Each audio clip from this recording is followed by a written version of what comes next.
Hello guys, you are welcome to GH Libya TV. This is another edition of Information Segment. Today, the story making the headlines. Ghanaian nationals in Misrata receive municipal ID cards.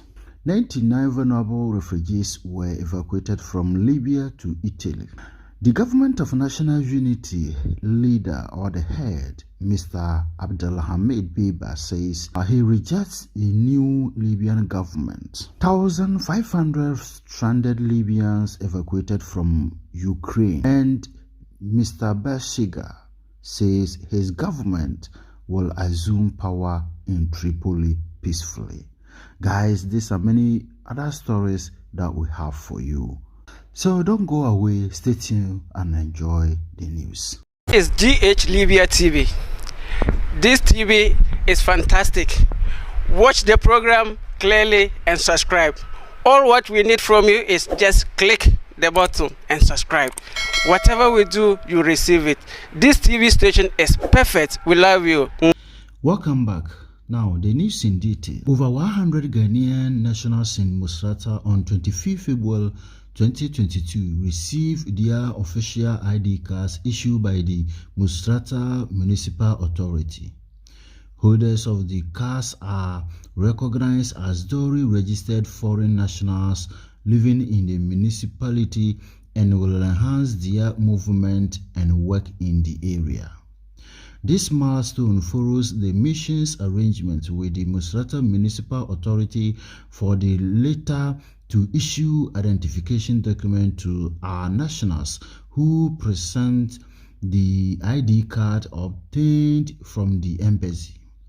This arrangement has made it possible for the first batch of 100 Ghanaians to obtain a form of identification as a foreign worker, whilst other batches are under processing.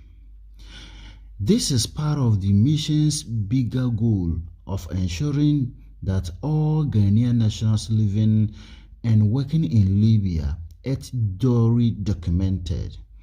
The mission anticipates that this arrangement will begin the process of legalization of the status of our nationals.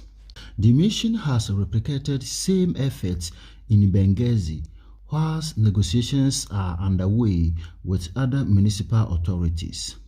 We would like to use this opportunity to urge all Ghanaian nationals in the country to apply for the embassy ID card, which forms the basis of the cards which issued by the municipal authorities. The Ghanaian community in Misrata on 25 February 2022 donated a water dispenser to the mission for visitors at the consular section. The item was presented during a visit by the head of the mission to the community in Misrata. The mission is grateful to the leadership and the members of the community for the kind gesture and the warm reception with which he and his consular team were received. We also appreciate their commitment and the collaboration with the mission in finding solutions to the collective challenges of our nationals in the city. Now, in another story, the information on our table is stated that 99 or about 100 vulnerable refugees were evacuated from Libya to Italy. It is the first evacuation flight in 2022, and it is a joint work by the United Nations High Commissioner for Refugees in Libya and the IOM, as well as the Italian government. Now, let's go to Ukraine. On Tuesday, they charged the affairs of the Libyan embassy in Ukraine. Abdel bin Issa stated that more than 1,500 Libyan nationals who were stuck in Ukraine have managed to cross the borders. The number of stranded Libyans who crossed the European borders, Slovakia, Poland, and Romania through the embassy or on their own until today has exceeded 1,500 citizens and they are in good health, Ben Issa added. He announced that the embassy is planning to evacuate a large number of citizens on Wednesday. On Monday, the Libyan embassy in Ukraine has been temporarily moved from Kyiv to the western city of Lviv near the Polish border. Ben Issa added that the move was a result of the military operations and the deterioration of the situation in Kyiv. The step followed other Arab and foreign embassies in order to facilitate the provision of the best consular service and the necessary facilities for our citizens until the situation stabilizes. I will remain at the embassy in Kyiv until the last Libyan citizen leave the capital and its sub, he said. Ben Issa announced on a Saturday that they have begun the evacuation process of some Libyan families and students.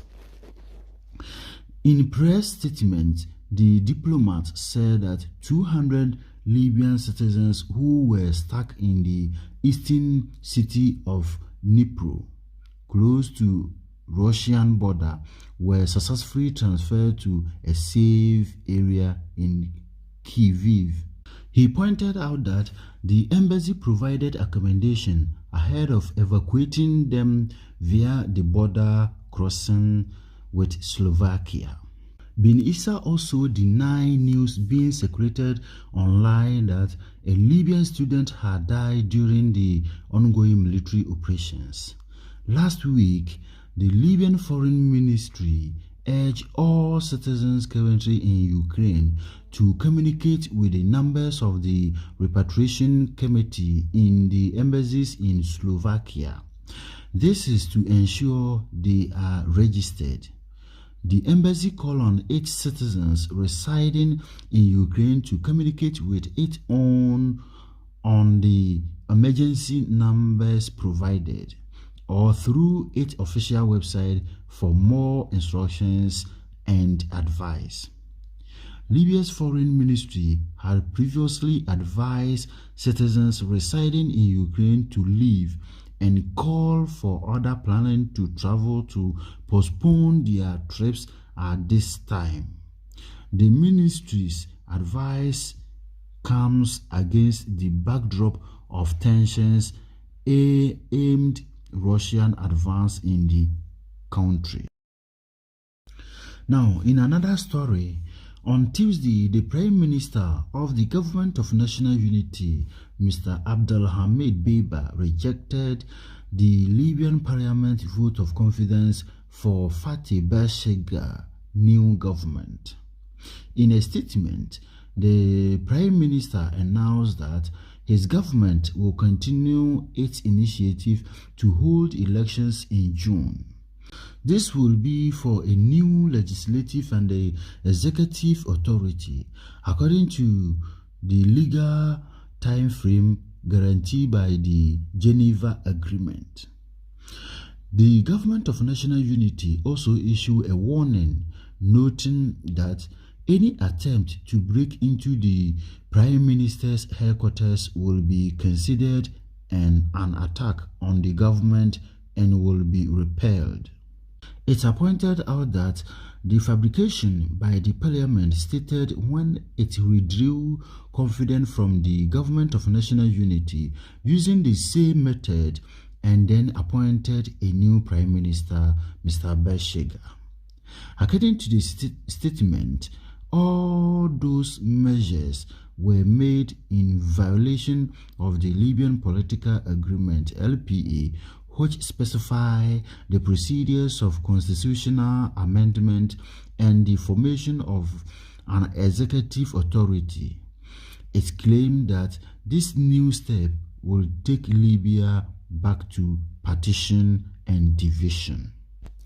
Earlier today, the parliament gave confidence to the new government as 92 of the 101 lawmakers in attendance approved the decision in a live broadcast from the city of Tobruk.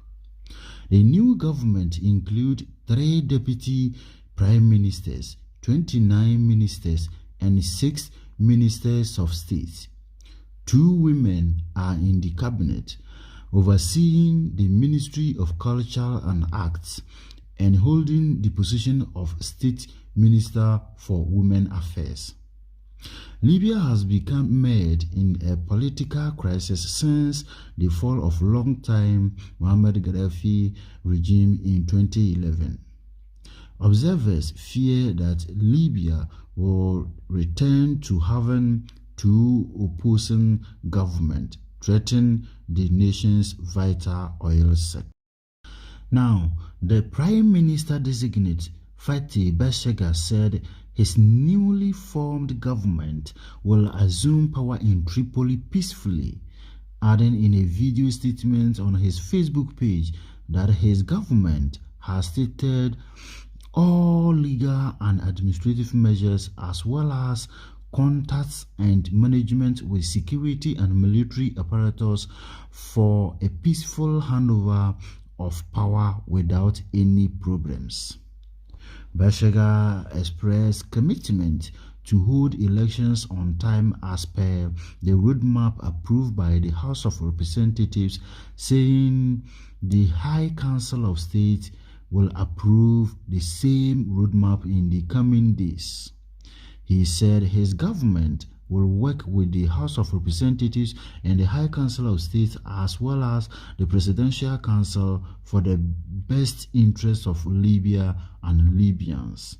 Looking forward to having good relations with neighboring and friendly countries.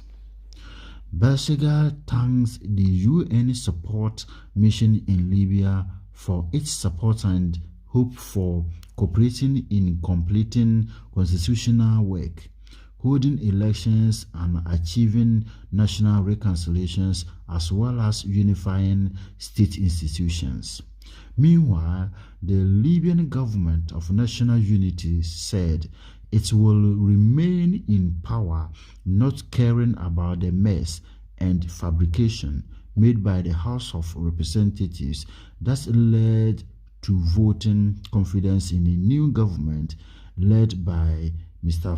Bashagha, vowing to lead the country to elections in June 2022. So guys, these are the informations on the ground, especially when it comes to the voting process or the politics in Libya. Now, Libya, Italy agree on activating customs agreements signed between the 2 countries. Libya and Italy have agreed on practical mechanisms to start activating the customs agreement signed between the Libya Customs Authority and the Italian Customs Agency. This came on the sidelines of the visit of the head of the Libyan Customs Authority to Libya under the auspices of the European Union Mission for Integrated Border Management Assistance in Libya, in short EUBAM, to discuss activating the management concluded between the 2 countries and strengthen joint custom work. Guys, these are the stories that we have for you. GH Libya TV. It's GH Libya TV. This TV is fantastic. Watch the program clearly and subscribe.